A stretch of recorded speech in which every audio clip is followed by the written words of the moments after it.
to windownation.com. Live in Times Square, this is GMA with Robin Roberts, George Stephanopoulos, and Michael Strahan. And good morning, America. I hope you're well this Tuesday morning. We have a lot of breaking news overnight, including President Trump's new declaration on the Mueller investigation, claiming he could run it himself if he wants. He also suggests he won't sit down for an interview with Mueller because he thinks it's a trap to charge him with lying. We have much more on that ahead. Plus, we have a bombshell new twist. Police now say the father charged with murdering his family claims he killed his wife in rage after she strangled their little girls. We have the new details about that this morning. Shocking allegations for sure. Also this morning, severe flash floods and what's shaping up to be record rainfall in Wisconsin. Nearly a foot of water in 24 hours, submerging vehicles forcing multiple high water rescues. We are tracking the latest this morning as the threat moves east. We have Paula from the block here with us this morning, but there was Jenny from the block last night. She was rocking the MTV Video Music Awards with her sizzling 15-minute greatest hits performance before taking home one of the top honors as Women Ruled the Night with Ariana, Nikki, Camila. We're backstage with all the red-hot highlights, and we have the biggest stars. 15 minutes of singing and dancing. That's a lot of work. 15 minutes, and she still has it. I read one description that it was an athletic performance, and I thought that was so perfect. But then A-Rod, her adoring boyfriend, looking lovingly at her as well. That was quite a feat. 15 minutes, and it's all coming up on the show this morning. A lot of highlights ahead. We're going to get to our top story right now, though. President Trump taking aim at the Russia investigation in a blistering new interview. ABC senior White House correspondent Cecilia Vega is in Washington with the latest. Good morning, Cecilia. George, good morning to you. President Trump is insisting he has the power to run the Russia probe himself. He says he just hasn't chosen to do that. And now, after declaring so many times that he absolutely wants to sit down with Robert Mueller, he's now casting doubt about the future of that interview. Very shortly. This morning, a presidential pivot after repeatedly saying he wants to sit down with Robert Mueller. 100%. I would love to speak. I would love to. President Trump now says he's worried investigators would pit his words against others who have testified, like former FBI Director James Comey. The president telling Reuters it could be a perjury trap, saying, quote, "Even if I am telling the truth, that makes me a liar. That's no good." Even amid the chaos, the president described his White House as a, quote, smooth-running machine. The exception, he says, the Russia probe. On Twitter, President Trump blasted Mueller as disgraced and discredited, calling his team thugs. And he told Reuters that until now, it has been his choice to stay out of the investigation, saying, "Now I don't have to stay out. I can go in, and I could do whatever. I could run it if I want. I'm totally allowed to be involved if I wanted to be. So far, I haven't chosen to be involved. I'll stay out." It all comes amid the revelation that the top lawyer in the White House has become one of Mueller's most important inside sources. The New York Times reporting White House counsel Don McGahn has met with Mueller's team at least 3 times for a total of 30 hours, more than any other White House witness. McGahn not commenting. And was it a mistake to have you speak without limits to Special Counsel Mueller? Did you comply because you thought the president would betray you? But his lawyer is now trying to reassure the White House. In an email to the president's legal team, described to ABC News by sources with knowledge of it, McGahn's lawyer wrote he did not incriminate him. Now, it is important to remember that McGahn is a key player inside this White House, inside this West Wing. He has been right here for key events, including the firing of James Comey. We still have no idea exactly what McGahn has told Mueller's investigators for those 30 hours of interviews, George. Of course, the special counsel isn't talking about this one. Never does. Okay, Cecilia, thanks very much. Let's talk to our chief legal analyst, Dan Abrams, about all this right now. The president's claim he can run this if he wants to, can he? No. I mean, look, this is a special counsel, an outside counsel, independent counsel. If the president's running that investigation, it's no longer independent, it's no longer outside, and it's no longer special.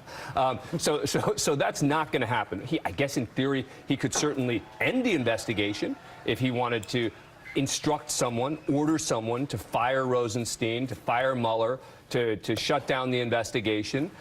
He could do that, and then you have the Saturday Night Massacre, which happened with Nixon. You know, you also see the president picking up his lawyer's arguments that he's not going to sit down with Mueller because he's so-called perjury trap. That means, in his view, he's going to be charged with lying even if he tells the truth. Yeah, Rudy Giuliani keeps saying things like, well, you know, if one person says one thing and then another person says another thing, they charge the other person because they're a difference of opinion. That's not the way it works. One person says one thing, they then back it up with evidence. They're then able to corroborate what the one person said.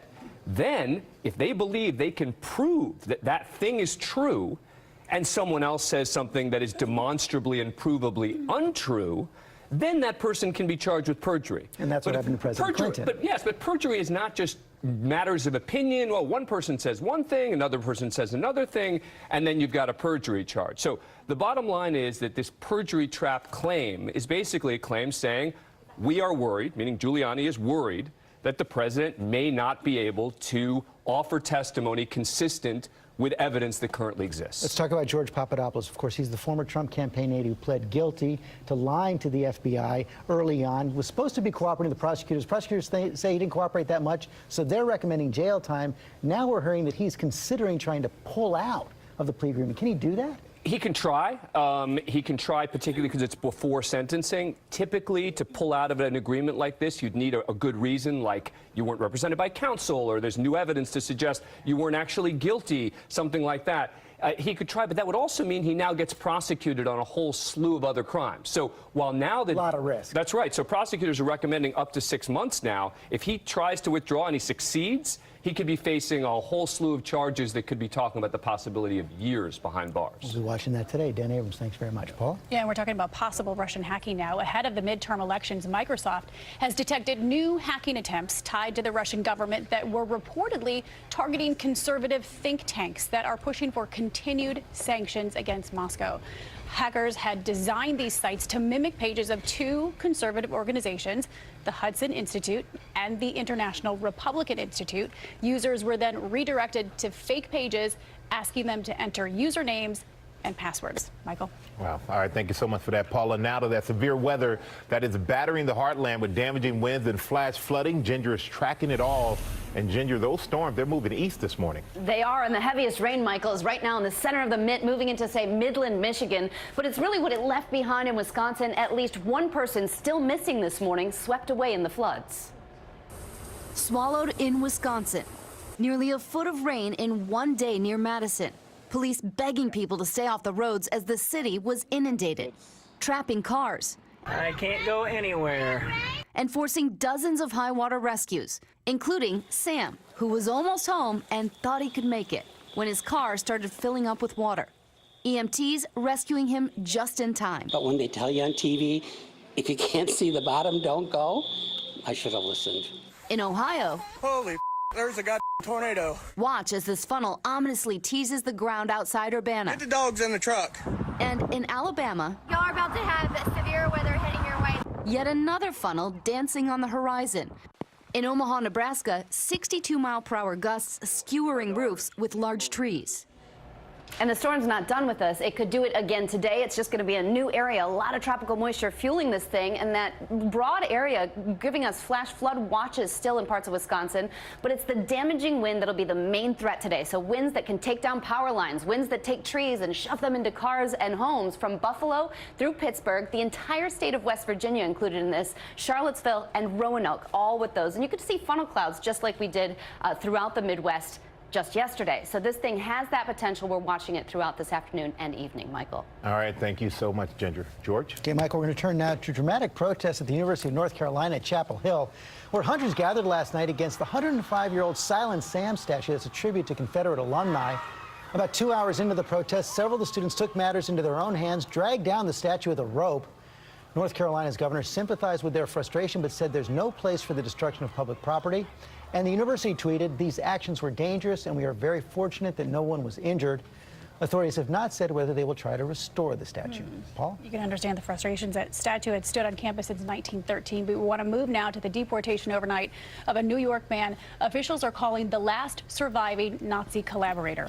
Authorities say The 94-year-old came here in 1949, hiding his past as an armed guard in a brutal Nazi prison camp. He was stripped of his citizenship years ago, but he remained here in the U.S. That is until now. And ABC's Tara Palmieri is here with the story. Tara, good morning.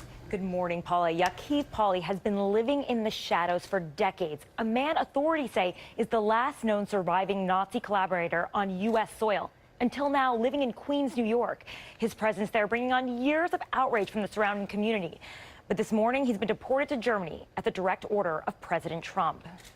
ABC News was there exclusively as ICE agents wheeled Ya'Keev Pauly from his New York home. Sir, are you a Nazi?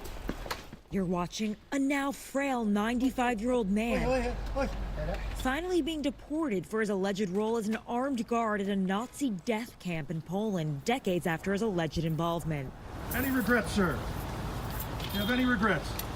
Justice Department investigators say Pauly was complicit in the deaths of thousands of Jews during World War II.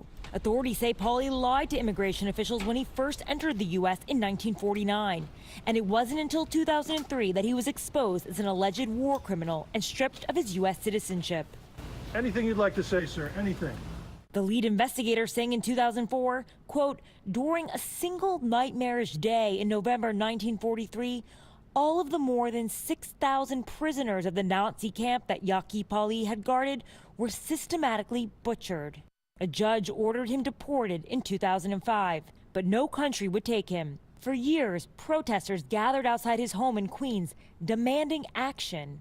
Members of Congress imploring President Trump to finish what was started, to send a message to the entire world that the United States stands firmly against anti-Semitism, bigotry, and hatred. The deportation drawing rare praise for Trump from top Democrats. He's a war criminal. He didn't deserve to live in the United States. He doesn't deserve to die in the United States, a place of freedom and equality where we respect each other's differences.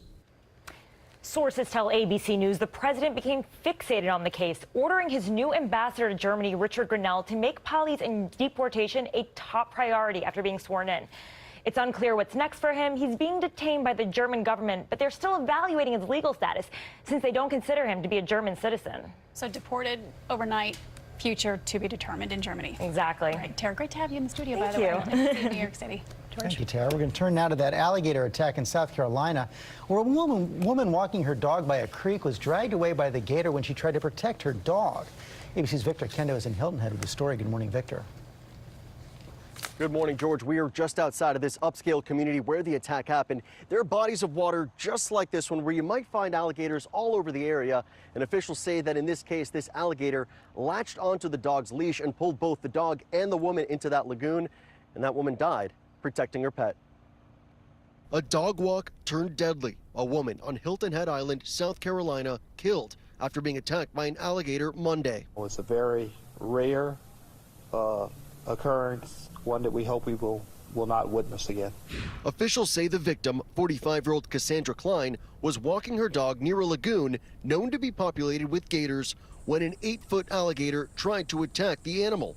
Klein tried protecting her pet when the alligator turned on her, dragging her underwater. If he sees a small dog or anything that the alligator thinks it can get and it's hungry by the side of the water, it's going to come out there faster than you can react. Signs throughout the upscale Sea Pines resort community warning residents about alligators. A neighbor says he saw one earlier that morning near the site of the attack. That was an 8-10-foot gator, and it stopped traffic. And I was like, man, you don't get to see that every morning. Earlier this summer, a woman who was also walking her dogs in Florida was killed when a 12-foot alligator attacked. There are 5 million alligators across the southeast, but attacks on humans are not common. Still, experts warn to keep your distance, even in golfing communities like this one, where gators can be commonplace. In that attack mode, in that short distance, that 10 to 15, 20 feet, they can overcome a human very quickly.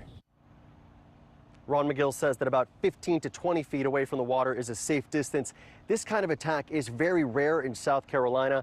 This is just the second alligator-related death here in 42 years. But George? What a tragedy. Victor, thanks very much. Michael? All right, George, we're going to turn now to the MTV Video Music Awards. The big night here in New York for some of the biggest stars in music, and the Video Vanguard recipient, Jenny from the Block. She brought down the house And our Adrienne Bankett was there for it all. Good morning, Adrienne. I am still dancing. Good morning, Michael. It really was all about legends, Latin beats, and especially the ladies, with the one, the only, Jennifer Lopez being honored last night.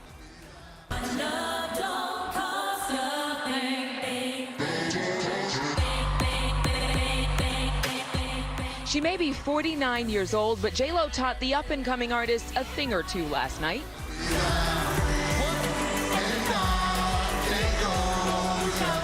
Putting on a heart-stopping 15-minute performance of her greatest hits.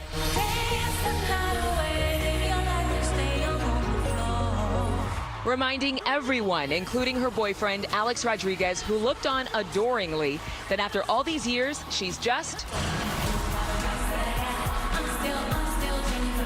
She gave a shout out to her kids and A-Rod as she received the MTV Video Vanguard Award.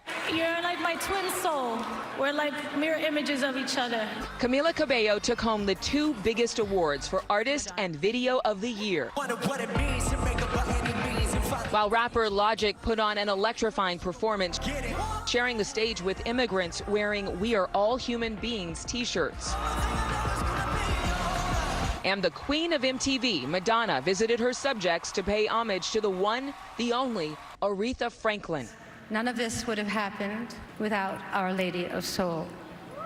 She led me to where I am today. But the Material Girl found herself facing some intense heat on social media. Some said she made the tribute all about her. And we just want to read a couple of comments on Twitter right now. Somebody posting, did Madonna just make Aretha's death about her? Where is Kanye when you need him? Hashtag VMAs. And another person wrote, Madonna just likes to hear Madonna talk about Madonna. So a lot of people had opinions after Madonna's tribute. We were not able to talk to her officially, but there were a lot of people who did stop and say hello to us, including Post Malone.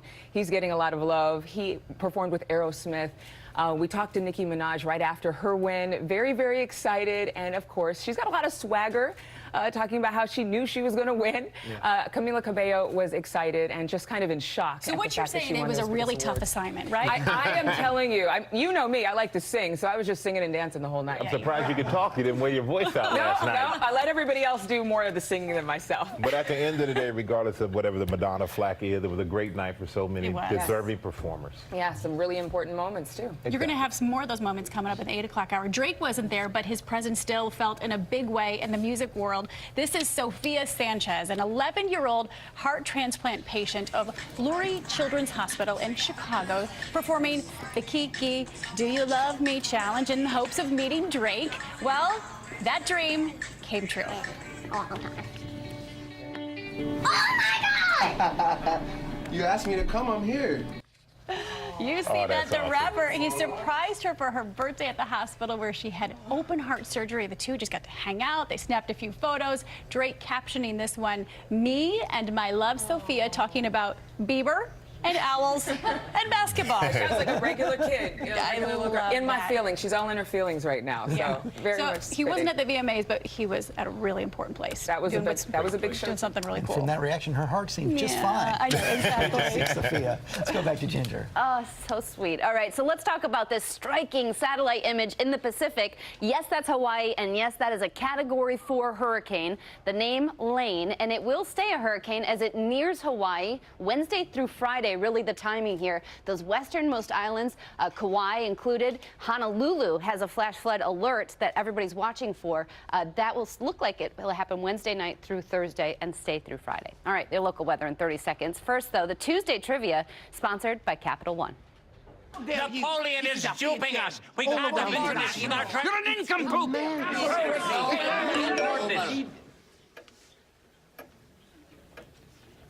Gentlemen, I have just received word. The Louisiana Purchase is complete. Instant purchase notifications from Capital One, so you won't miss a purchase. Large, small, or very large. Technology this helpful could make history. What's in your wallet? Well, on this Tuesday, really humid getting out the door. I would definitely recommend grabbing the umbrella. Most of the showers now west of D.C. Temperatures are in the 70s. But as we get closer to your lunchtime hour, more rain and storms developing. So have your Storm Watch 7 weather app. Our high today, 83. 79 through the evening with lingering chances for showers and storms. Some could be strong to severe. Tomorrow, changes. Humidity starts to fall, 85. A midday shower possible, but stellar late week. Sunshine and low humidity. Up a new twist in the case of the Colorado father charged with killing his family. Police now claim he admitted to killing his wife after he says she murdered their daughters. And how one woman tricked a sea of men to meet her for a date in New York City. With uncontrolled moderate to severe eczema or